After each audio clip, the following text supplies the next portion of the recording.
ومن سيئات أعمالنا من يهده الله فلا مضل له ومن يضلله فلا هادي له وأشهد أن لا إله إلا الله وحده لا شريك له وأشهد أن محمدا عبده ورسوله أما بعد فإن خير الحديث كتاب الله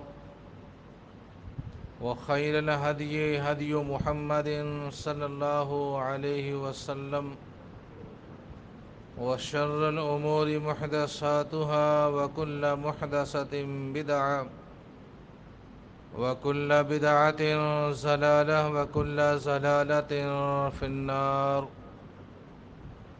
أما بعد فأعوذ بالله السميع العليم من الشيطان الرجيم بسم الله الرحمن الرحيم يا أيها الذين آمنوا كتب عليكم الصيام كما كتب على الذين من قبلكم لعلكم تتقون وقال الله تبارك وتعالى في مقام آخر ويؤثرون على أنفسهم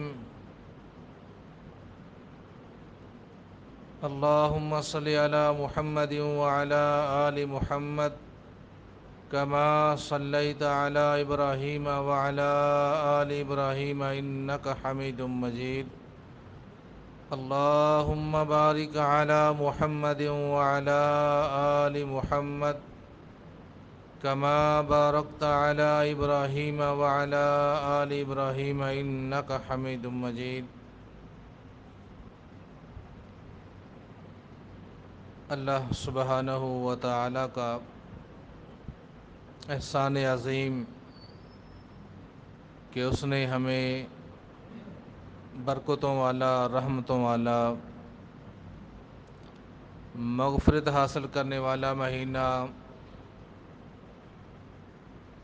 پانا نصیب فرمایا۔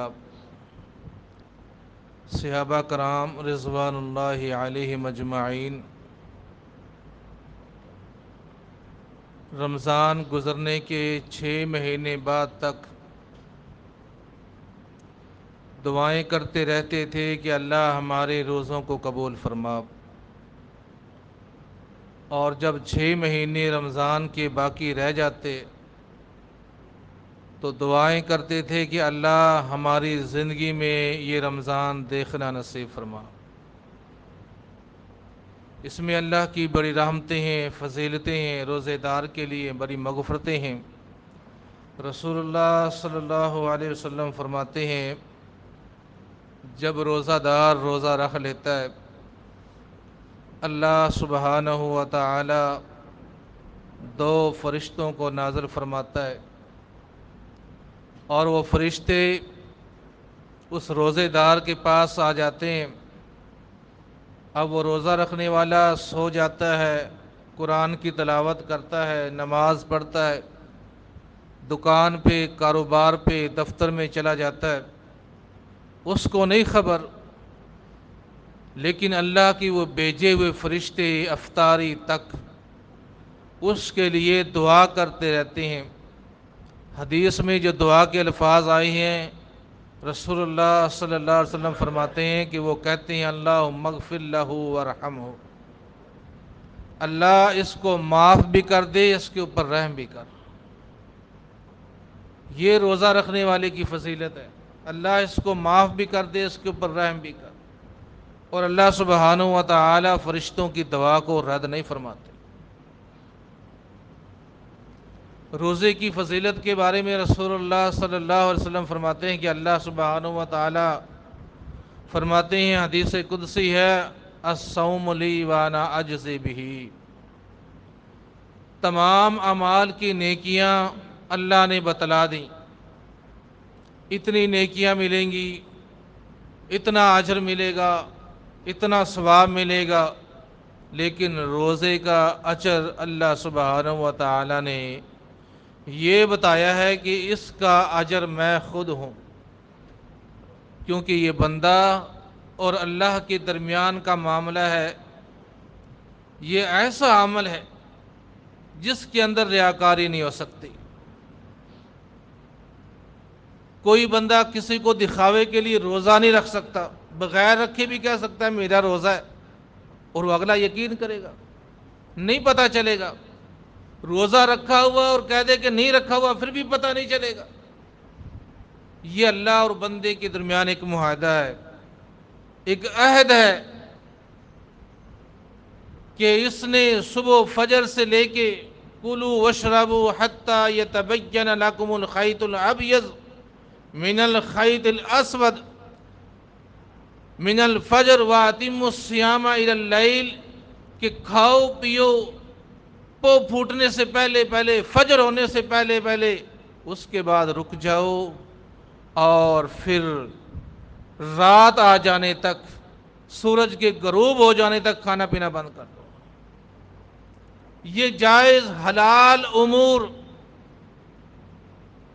یہ بھی اللہ نے بند کر دیے، کیونکہ روزے کا نام ہی ٹھہر جانا ہے۔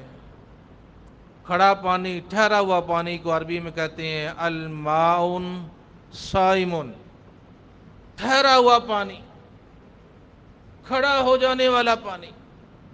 اب کوئی بندہ جب کہتا ہے کہ میں روزے سے ہوں تو مطلب اس کا کیا ہے کہ میں تمام بےہودہ لغو باتوں سے، حلال کھانے پینے سے بھی ٹھہر گیا ہوں۔ اللہ اکبر۔ مریم علیہ السلام جب آئی تھی قوم کے اندر، اللہ نے قرآن میں تذکرہ کیا ہے تو کیا فرمایا؟ انی نذرت للرحمن صوما، میں نے آج کے دن کا اللہ کے واسطے روزے کی نیت کی ہوئی ہے۔ کیا مطلب؟ وہ تو سوال و جواب کر رہے تھے، روزے میں سوال و جواب کرنا تو منع نہیں ہے، روزے میں بولنا تو منع نہیں ہے، لیکن مطلب ان کا تھا کہ میں نے آج چپ کا روزہ رکھا ہوا ہے، میں بولوں گی نہیں، میں ٹھہری ہوئی ہوں آج بولنے سے بھی۔ آج میں تمہارے سوالوں کا جواب نہیں دوں گی، آج سوالوں کا جواب میرا یہ بیٹا دے گا۔ اور دوسرا، اس رمضان کے مہینے میں اللہ سبحانہ و تعالیٰ جو چاہتے ہیں وہ یہ ہے کہ اس قرآن کی تلاوت کی جائے۔ رسول اللہ صلی اللہ علیہ وسلم فرماتے ہیں کہ جبرائیل علیہ السلام رمضان کی راتوں میں بلا ناگا ہر رات میرے ساتھ آتے، میرے پاس آتے اور میرے ساتھ دور فرماتے۔ اس قرآن کی برکت سے اس مہینے کو ہی فضیلت ملی ہے، شہر رمضان الذی انزل فیہ القرآن۔ یہ قرآن اس میں نازل ہوا ہے تو یہ برکت والا بن گیا۔ انا انزلناہ فی لیلۃ القدر، اس رات میں یہ قرآن نازل ہوا، یہ رات برکت والی بن گئی ہے۔ کتنی برکت والی کہ 1000 مہینے کی عبادات سے بہتر، کیونکہ یہ قانون ہے اور آپ جانتے ہیں قانون سب سے اوپر ہوتا ہے۔ آج کل تو قانون کی بڑی بحث چل رہی ہے، ہر بندہ سمجھتا ہے قانون بالاتر ہے، حکمران سے بھی، وزیر اعظم سے بھی، سب سے اوپر قانون ہے۔ تو یہ قرآن اللہ کا قانون ہے، یہ سب سے بالاتر ہے، یہ سب سے بالاتر ہے۔ اس کے بارے میں رسول اللہ صلی اللہ علیہ وسلم نے فرمایا، صحابہ بیٹھے ہوئے ہیں، آپ علیہ الصلوۃ والسلام نے فرمایا میرے صحابہ، یہ سامنے جنگل ہے، میدان ہے، تم میں سے کون کون چاہتا ہے کہ وہ یہاں سے اٹھے اس میدان میں چلا جائے اور وہاں اس کو 2 سرخ اونٹنیاں مل جائیں؟ عرب کے اندر جو سب سے قیمتی مال شمار ہوتا تھا وہ سرخ اونٹنیاں ہوتی تھی۔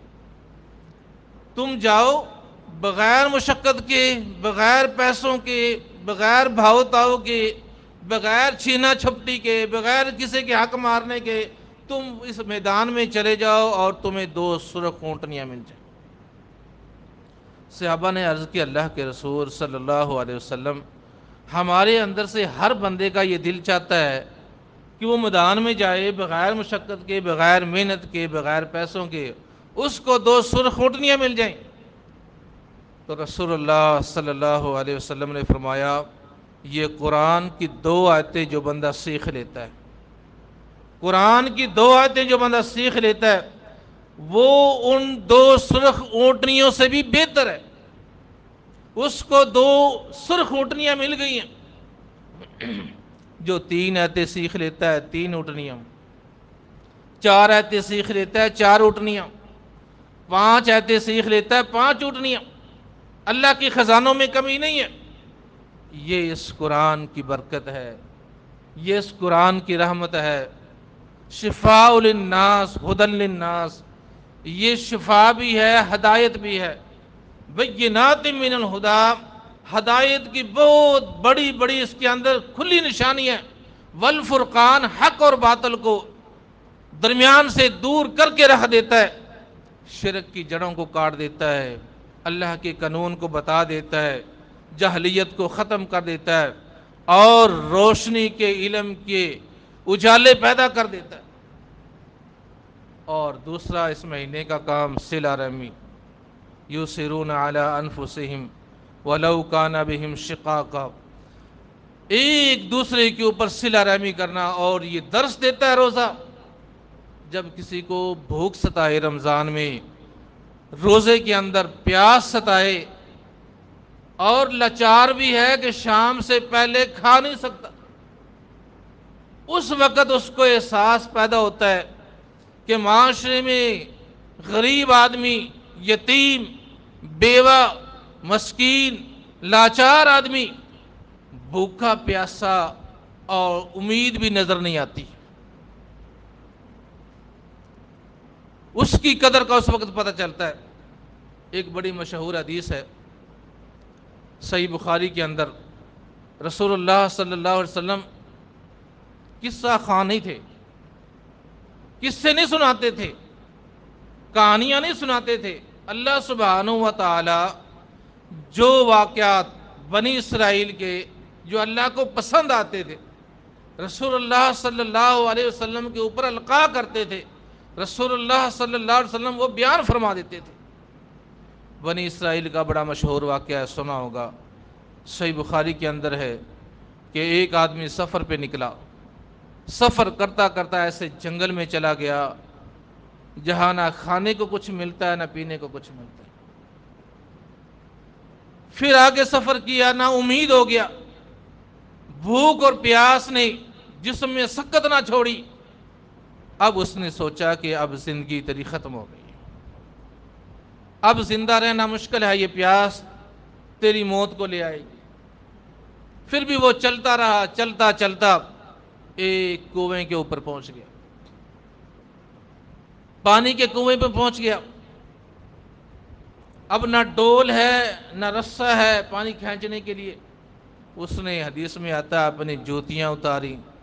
کنویں میں اترنے کے لیے سٹیپ بنے ہوئے تھے، سیڑھیاں بنی ہوئی تھی. وہ ان کو پکڑتے پکڑتے کنویں کی تہ میں اترا. اس نے سیر ہو کے پانی پیا، پیاس بجھائی، باہر نکلا. پہلے پیاس نے اور بھوک نے اس کی آنکھوں کے اندر، اس کی آنکھوں کے سامنے اندھیرا چھایا ہوا تھا. اب اس کی آنکھیں کھلی تو دیکھتا ہے کہ پاس ہی ایک کتا پڑا ہوا ہے، کتے کا بچہ ہے، اور وہ گارا چاٹ رہا ہے اپنی زبان سے. مفسرین نے، محدثین نے اس گارا کے حوالے سے لکھا ہے کہ گارا کہاں سے آئی. تو اس پہ مختلف قول ہیں. راستے میں کنواں تھا، لوگ آتے جاتے ہوں گے، کسی نے ڈول ڈالا ہوگا، پانی استعمال کیا ہوگا، کچھ پانی گر گیا ہوگا اور گارا بن گئی ہوگی، مٹی گلی ہوگی.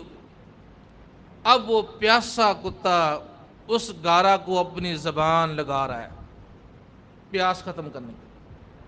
اس مسافر نے جب دیکھا کہ یہ کتا اسی حالت میں ہے جو چند منٹ پہلے جس حالت سے میں گزر رہا تھا،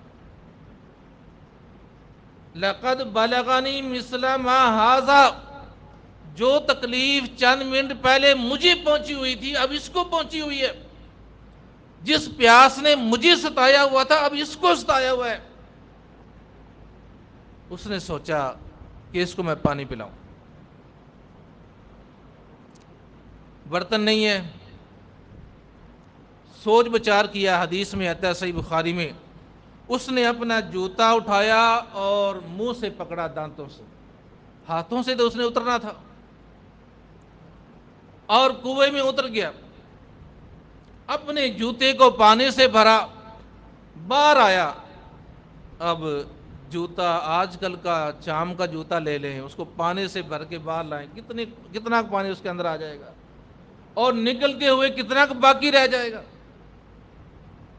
اور اس وقت کا وہ جوتا سیا ہوا جس کے اندر سوراخ ہوں گے، وہ باہر آتا، چند قطرے کچھ پانی اس کے اندر باقی ہوتا اور وہ اس کے منہ میں ٹپکا دیتا، پھر کنویں میں اترتا، جوتا منہ میں پکڑتا اور اس کو پانی سے بھر کے لاتا، جب تک کتا پانی سے سراب نہ ہوا، پیاس نہ بجھی، اٹھ کے نہ چل پڑا، وہ یہ پریکٹس کرتا رہا۔ اس کتے کی پیاس بجھ گئی، وہ اٹھ کے چل پڑا۔ اب وہ سمجھ گیا کہ اس کی پیاس ختم ہو گئی ہے، یہ اٹھ کے چل پڑا۔ اللہ اکبر! اس کی یہ ادا اللہ کو بڑی پسند آئی۔ وہ الفاظ جو اس نے کہا تھا کہ اس کو وہ تکلیف پہنچی ہے جو چند منٹ پہلے مجھے پہنچی تھی، رسول اللہ فرماتے ہیں یہ الفاظ اس کے اللہ کو بڑے پسند آئے تھے۔ اللہ سبحانہ و تعالی نے فشکر اللہ لہ تعالی، اللہ نے اس کی تعریف کی فرشتوں میں، اللہ نے اس کی تعریف کی، وغفر لہ، اور اسے بخش دیا۔ یہ احساس کب پیدا ہوتا ہے؟ جب اپنے آپ کو تکلیف پہنچتی ہے۔ جس کو تکلیف ہی نہ پہنچے اس کو احساس ہی پیدا نہیں ہوگا۔ جس نے بھوک دیکھی نہیں اس کو کیا پتا بھوکے کے ساتھ کیا ہوتا ہے؟ جس نے پیاس دیکھی نہیں اس کو کیا پتا پیاس لگتی ہے تو کیا ہوتا ہے؟ جس نے غربت دیکھی نہیں اس کو کیا پتا غریب کے گھر میں شام کو کیا حال ہوتا ہے؟ اللہ سبحانہ و تعالیٰ نے احساس پیدا کرنے کے لیے، احساس پیدا کرنے کے لیے یہ روزہ رکھا ہے کہ ایک فیکٹری کا مالک، ایک جاگیردار، ٹھنڈے ایسیوں میں رہنے والا، پیاس لگنے سے پہلے بہترین پانی میسر ہے، بھوک لگتی نہیں ہے، کھانے پہلے تیار ہیں اس کے لیے، اس کو کیا پتا کہ کوئی غریب، کوئی مزدور، کوئی مسکین، کوئی یتیم کسی جنگل میں، کسی محلے میں، کسی گاؤں میں، کسی بستی میں رہ رہا ہے، اور وہ شام کی امید رکھتا ہے کہ شام کو مل جائے گی، شام کو نہیں ملتی، اور پھر وہ صبح کی امید رکھتا ہے کہ صبح کو مل جائے گی، صبح کی نہیں ملتی۔ یہاں اللہ احساس پیدا کرنا چاہتے ہیں کہ احساس پیدا ہو جائے۔ جب یہ احساس پیدا ہوتا ہے اور بندہ احساس کر لیتا ہے، حالانکہ کتا کوئی حلال جانور نہیں ہے، کوئی انسان نہیں ہے، درندہ ہے، انسان کے اوپر کوئی فرض نہیں ہے اس کی روزی اس کو پہنچانا یا اس کی مصولیت کرنا، انسان پہ اس کی کوئی ذمہ داری نہیں ہے، درندہ ہے، جنگل میں جائے اپنی خوراک تلاش کرے۔ انسانوں پہ کوئی پابندی نہیں ہے کہ ان کی خوراک کا بندوبست کرے، نہیں پوچھو گی۔ ہاں جو پال رکھا ہے، جو جانور یا درندہ یا پرندہ پال رکھا ہے اس کے بارے میں حساب ہوگا۔ اس سے الٹی ایک اور حدیث صحیح بخاری کے اندر رسول اللہ صلی اللہ علیہ وسلم فرماتے ہیں معراج کی رات میں نے دیکھا ایک عورت کو رسیوں کے ساتھ باندھا ہوا ہے، رسیوں کے ساتھ باندھا ہوا ہے، اور ایک بلی کو اس کے اوپر چھوڑا ہوا ہے، اس کو نوچ رہی ہے۔ رسول اللہ صلی اللہ علیہ وسلم فرماتے ہیں میں نے جبرائیل سے پوچھا کہ اس عورت کو کس چیز کی سزا مل رہی؟ تو جبرائیل علیہ السلام نے عرض کیا اللہ کے نبی صلی اللہ علیہ وسلم یہ عورت اس بلی کی مالکہ ہے، اس نے اس کو گھر میں پالا ہوا تھا۔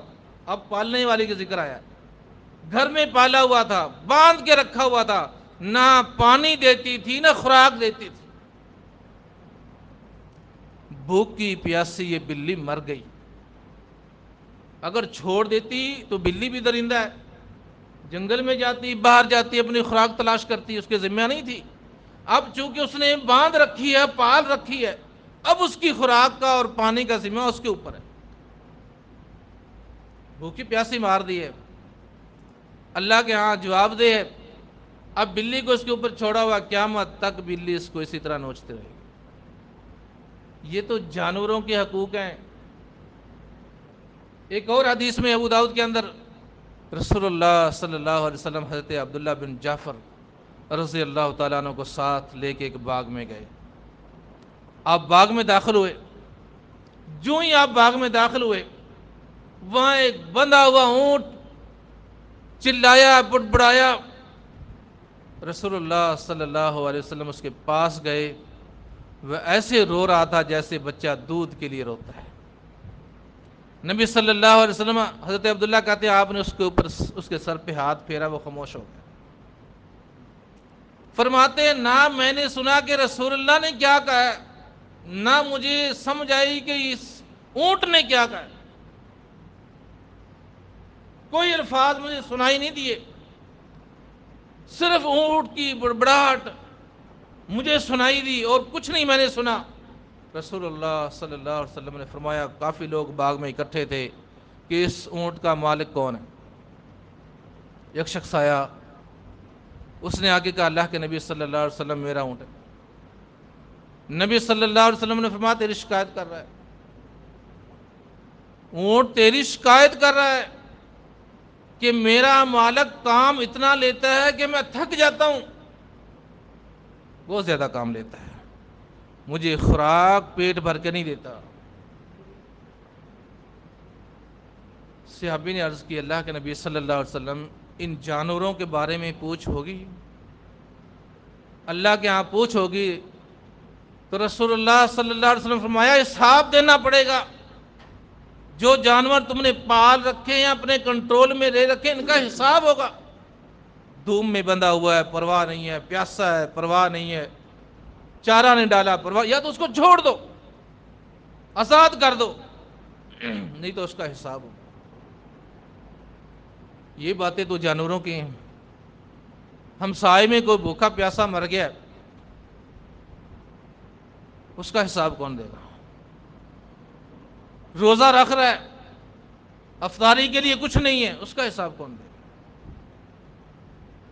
ساتھ ہمسائے والا فیکٹری کا مالک ہے, بہترین دکانیں ہیں, کاروبار چل رہا ہے, اللہ نے دولت دی ہوئی, مال دیا ہوا ہے, اور وہ کہتا ہے کہ میں تو ابھی خرچ نہیں کرتا, میں تو رمضان کے آخری روزے خرچ کروں گا, میں جمعرات کو خرچ کروں گا, میں 11 تاریخ کو خرچ کروں گا, میں 3 تاریخ کو خرچ کروں گا.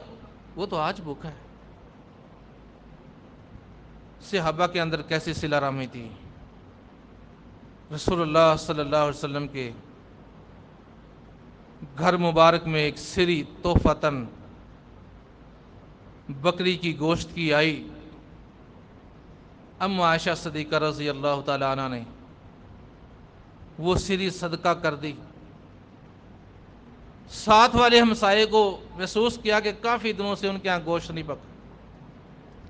آپ کے ہاں ڈیلی پکتا تھا؟ نہیں, مہینہ مہینہ چولہا نہیں جلتا تھا, وہی خیرات کر دی, آگے تحفہ دے دیا.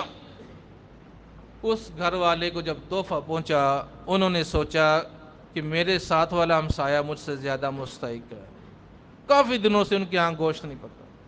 حدیث میں آتا ہے 7 گھروں میں سری گئی, آگے آگے تحفہ چل رہا ہے, ایک دوسرے کا احساس ہو رہا ہے. سری 7 گھروں سے واپس اما عائشہ کے گھر آ گئی.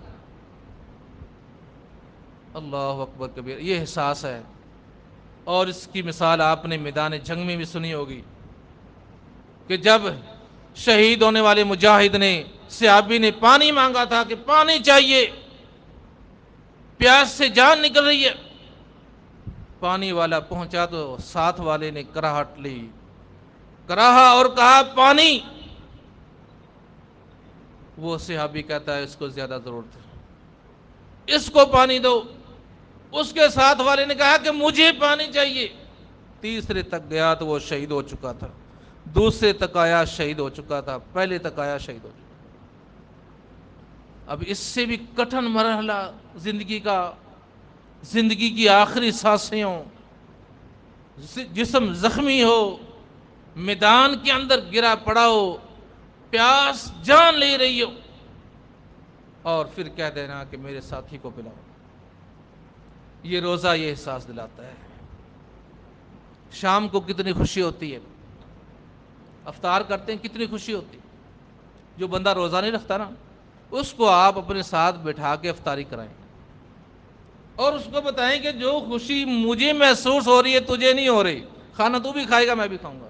ہو سکتا ہے میں کم کھاؤں تو زیادہ کھائے، لیکن جو خوشی مجھے محسوس ہو رہی ہے وہ تجھے نہیں ہو رہی.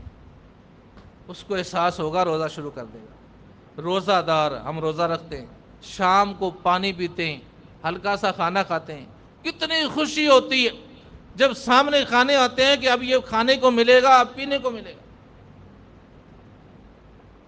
ایک بھوکا پیاسا، ایک یتیم بچہ، ایک بیوہ عورت، ایک مسکین محتاج،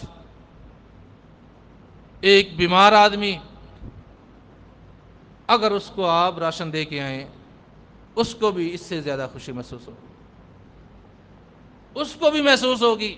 یہ رمضان ہمیں صلہ رحمی کا درس دیتا ہے، ٹھہرے رہنے کا درس دیتا ہے. یہ رمضان ہمیں یہ سکھاتا ہے کہ خشک حلق ہے تمہارا، وضو کرنے آئے ہو، پیٹ چاہتا ہے پانی مل جائے، حلق چاہتا ہے تر ہو جاؤں. ہاتھوں نے پانی منہ میں ڈال دیا لیکن واپس پھینک دیا ہے کہ میرا رب دیکھ رہا ہے، میں روزے سے ہوں. میرا اور میرے رب کا یہ درمیانی معاہدہ ہے. میں نے اپنے رب کے لیے رکھا ہوا اور میں ٹھہر گیا ہوں کھانے پینے سے. یعنی پانی میسر، گھر میں کمرے کے اندر فریج میں پانی ٹھنڈا میسر، وہاں فروٹ میسر، دروازہ بند کرنے کے بعد کوئی دیکھنے والا نہیں سوائے رب کے. وہ بھوک اور پیاس مٹا کے 5 منٹ بعد باہر نکلے، ہونٹ اس کے خشک ہو جائیں، گھر والوں کو نہیں پتا چلے گا کہ روزہ ہے یا نہیں. رک گیا ہے. بے حیائی کی دیکھی ہے، آنکھ اٹھی ہے، رک گیا ہے کہ میں روزہ دار ہوں.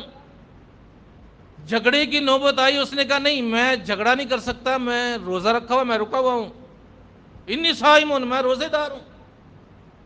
میں تو جھگڑے سے رکا ہوا ہوں، میں تو لغو باتوں سے رکا ہوا ہوں، میں تو فحش سے رکا ہوا ہوں، میں تو رشوت لینے سے رکا ہوا ہوں، میں تو کم تولنے سے رکا ہوا ہوں، میں سود کھانے سے رکا ہوا ہوں، میں حلال کھانے سے رکا ہوا ہوں، حلال بیوی کے پاس جانے سے رکا ہوا ہوں. اللہ یہ تربیت کرنا چاہتے ہیں. پھر 11 مہینوں میں یہ حلال اللہ نے دیا ہے، یہ کلو وشربو، کھاؤ اور پیو، اور جو حرام اللہ نے منع کیا اس سے رک جاؤ.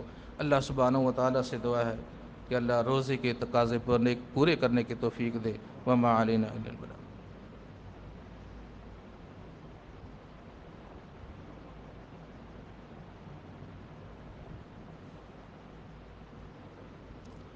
إن الحمد لله نعبده ونستعينه ونستغفره ونعوذ بالله من شرور أنفسنا ومن سيئات أعمالنا. من يهده الله فلا مضل له ومن يضلله فلا هادي له. وأشهد أن لا إله إلا الله وحده لا شريك له وأشهد أن محمدا عبده ورسوله. أما بعد فإن خير الحديث كتاب الله وخير الهدي هدي محمد صلى الله عليه وسلم وشر الأمور محدثاتها وكل محدثة بدعة وكل بدعة ضلالة وكل ضلالة في النار. أما بعد فأعوذ بالله السميع العليم من الشيطان الرجيم. بسم الله الرحمن الرحيم. يا أيها الذين آمنوا اتقوا الله حق تقاته ولا تموتن إلا وأنتم مسلمون. يا أيها الذين آمنوا اتقوا الله وقولوا قولا سديدا يصلح لكم أعمالكم ويغفر لكم ذنوبكم ومن يطع الله ورسوله فقد فاز فوزا عظيما. سبحان ربك رب العزة عما يصفون والسلام على المرسلين والحمد لله.